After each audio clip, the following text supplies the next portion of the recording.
Robert, not the conference, not the ending sa conference na gusto nyo. Just thoughts mo lang dun sa... Wala, experience prevail, di ba? Yung team na yun, well-oiled machine, well-coached. Ganoon talaga, kami need experience, so okay lang. Iba na yung laruan sa playoffs eh, na di pa sa amin na first time pa, so ang laki ng inakyat namin from last conference, hindi pumasok. Ngayon, pag quarters na kami, sana tututo namin to sa next conference, madala naman namin. So, 48 ka nung game 1 ngayon, 18, ano bang nagbago dun? May nagbago ba sa depensa nung Meralco? Or ano bang... Hindi naman, wala, pagod na rin.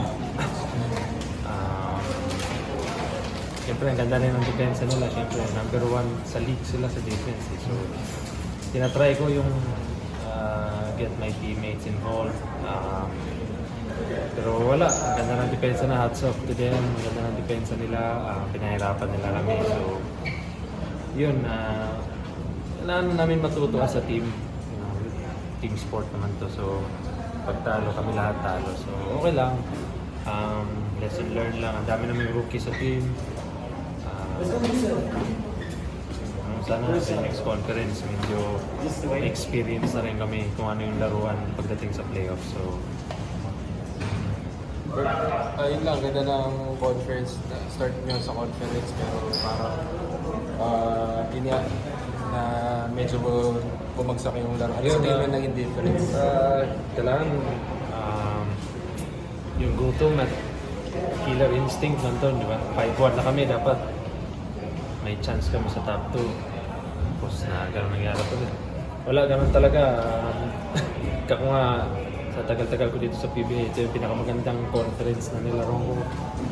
Kahit sino, kayang talunin kahit sino eh, pag hindi ka ready, di ba? Tinan mo yung tira-firma, nanalo. So, halos lahat, 6-5, 6-5, 6-5 eh. So, halos lahat ng team, mabibigat na eh. So, dapat pag may opportunity kami, hindi namin, baga, step on the pedal.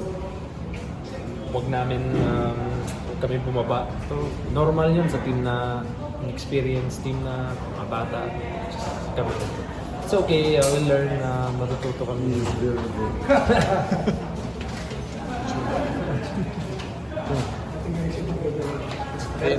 Hindi, yung ano lang. Parang, yun nga, taas nung scoring average mo this conference, di lang namin sure yung exact na number, pero parang may highest ata in decades. Ano lang masasabi mo dun na More on individual, wala naman ako doon. So, yung mindset talaga namin is semis. Nakuha namin yung gusto namin, di ba? Playing against Meralco, a good team, well-coached. Ganda ng sistema nila. So, we're ready. Yun nga, yung game 1 talaga, yun talaga yun eh. So, kung nakuha lang namin, medyo mataas yung moral namin ngayon, medyo mababa. Tapos, ang ganda ng start nila, doon na, medyo maano na kami. So, next time, siyempre, may experience mo rin yung ganito. Sana next time kami naman, makapag-series na kami.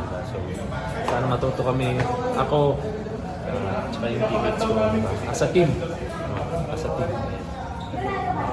For na lang, konting reflection lang sa first season back mo. Masaya, siyempre. Yun nga, ang ganda na ng PBA ngayon. Kahit sino, kahit talunin, kahit sino. Diba? Patulog-tulog yung Meralco at Tautentex. Silat sila sa Converge.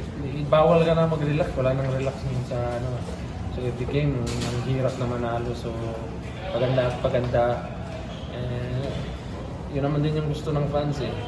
Kaya nakikita mo yung standing, di ba? Halos lahat 6-5, 6-5, 6-5. Kahit sino, kahit talunin kahit sino eh. So dapat may next conference pagandaan namin. Kasi kahit ibang panalo namin, medyo dikit rin eh. Kasi yun nga, nakagandahan sa liga na yun. So kung ganda ng sistema, ano nung mga so, ano may next conference. Kami naman, di ba? Let's see. Okay.